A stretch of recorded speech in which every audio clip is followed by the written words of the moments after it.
Yeah, man. Nobody knows the time and the day that a woman is going to have a child. Okay, that's why it says it's going to come upon them suddenly.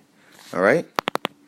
Um, the second definition, it says to serve as a prediction of, foreshadow. We're predicting that this is going to happen, and it's not like it's a blind guess. This is something that we're seeing because of the current state of the world right now, that these things are about to pop off. Okay. Um, let's get the etymology of the word forecast as well. All right.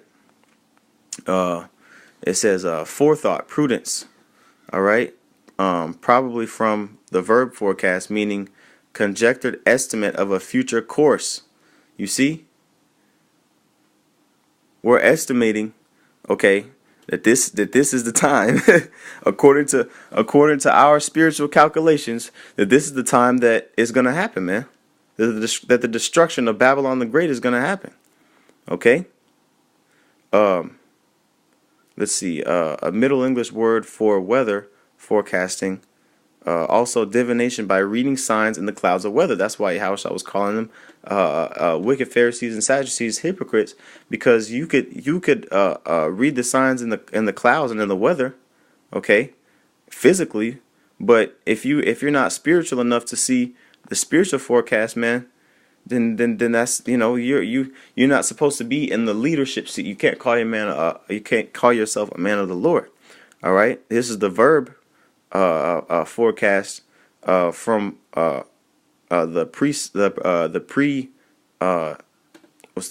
prefix for, okay, which means before, and casting, which in a sense of contrive, plan, or prepare. So to before prepare, to plan before.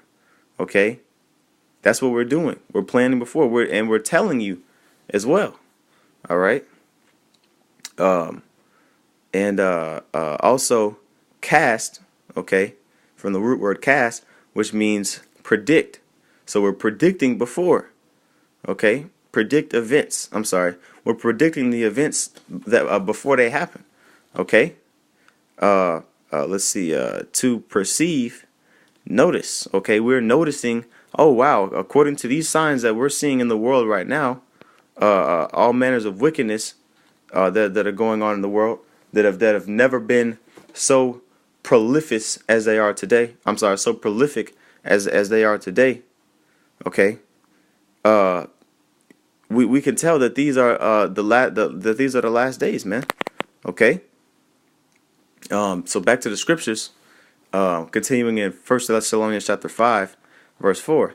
But ye, brethren, are not in darkness, that the day should overtake you as a thief. So if you are a man of the Lord, okay, if you are a prophet, okay, we're not, the prophets don't dwell in darkness, man. The men of the Lord don't dwell in darkness. That to make us unable to see these spiritual signs that Yahweh Bashim Yahshua is putting in our faces. Okay, it says in verse 5, ye are the children of light and the children of the day.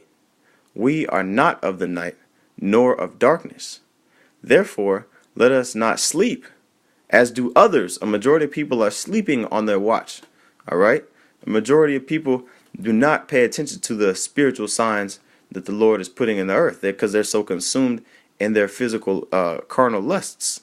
Okay? But let us watch and be sober. All right? So the men of the Lord are going to watch and be sober, man. All right? The scriptures say be sober and be vigilant, man. All right? Because our adversary, the devil, is seeking any opportunity that he can to overtake us, man. All right? By getting us consumed in this world, man. All right? All right?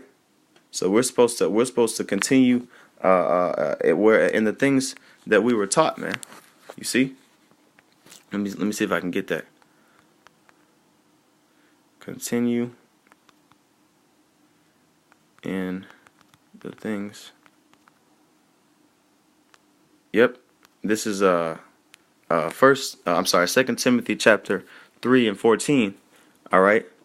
Oh man. You know what? Let me start at verse 13. But evil men and seducers shall wax worse and worse, deceiving and being deceived. All right. Many people are telling false forecasts that, oh, the day of the Lord isn't come. Oh, it's not here. These aren't the times. And that's to the contrary, man. That's completely the opposite. All right. You see, if you read in Ezekiel, the 11th chapter, you know what? Let me just get it, and we'll go back to 2 Timothy. Ezekiel chapter 11. All right, Ezekiel chapter 11 and 3 it says, and 2. Ezekiel 11 and 2 it says, Then said he unto me, Son of man, these are the men that devise mischief and give wicked counsel in this city, which say, It is not near, let us build houses. This city is the cauldron, and we are the flesh. They're saying the day of the Lord isn't near. You see, that's why the Lord told Ezekiel to what? What did he tell him to do? Prophesy against them. You see, let's get that word prophesy in the Hebrew. Prophesy. All right, naba'ah. Okay, to prophesy under influence of the divine spirit. Oh, you know what? They're probably not going to break it down. You know what? Let me go to etymology of prophesy. Let's get that in the etymology. Prophesy. All right, prophesy. Let's see. Really? They're gonna do me like that? Hold on. Foretell. Let's get the word prophesy. Hold on.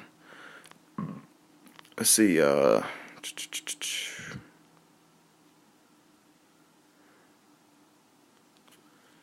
See, they being vague.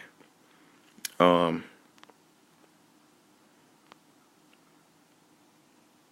right. Let's try foretell then. All right. Ugh, really? That's Satan. All right, foretell. All right. Predict, prophesy. Let's see. Before in time. Okay, so the prefix for mean before in time. Okay. The front part, the earliest time. All right. And so before in time, we are telling, all right, we are telling what? Oh, there we go. To reckon, calculate. So we're calculating before time.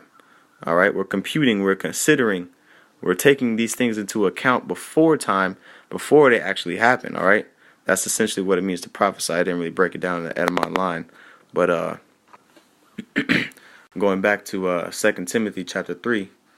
Let's go back here. 2 Timothy 3.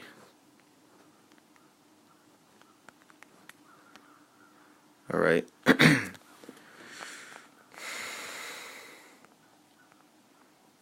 All right. Verse 14. It says, But continue thou in the things which thou hast learned and hast been assured of, knowing of whom thou hast learned them, and that from a child thou hast known the Holy Scriptures. You see, before time we knew the Scriptures, so that when we were tried, we were able to what? Let's continue reading. Which are able to make thee wise unto salvation through faith, which is in Hamashiach Yahushai. All right, and so through dispensation of time, while our faith is being built up, when that time comes where we are tested in that day of tribulation, okay, Lord willing, we'll be able to endure during those times. Okay, all right. But all these other people, man, they're going to be travailing as a woman with child, man. All right, they're going to be destroyed suddenly. They won't know what the hell to do because they weren't paying attention. Okay, they weren't being they weren't discerning the times. Okay, all right. So the last scripture I wanted to get is in Isaiah 62.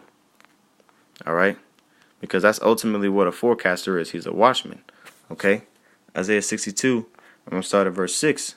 It says, I have set watchmen upon thy walls, O Jerusalem, which shall never hold their peace day nor night.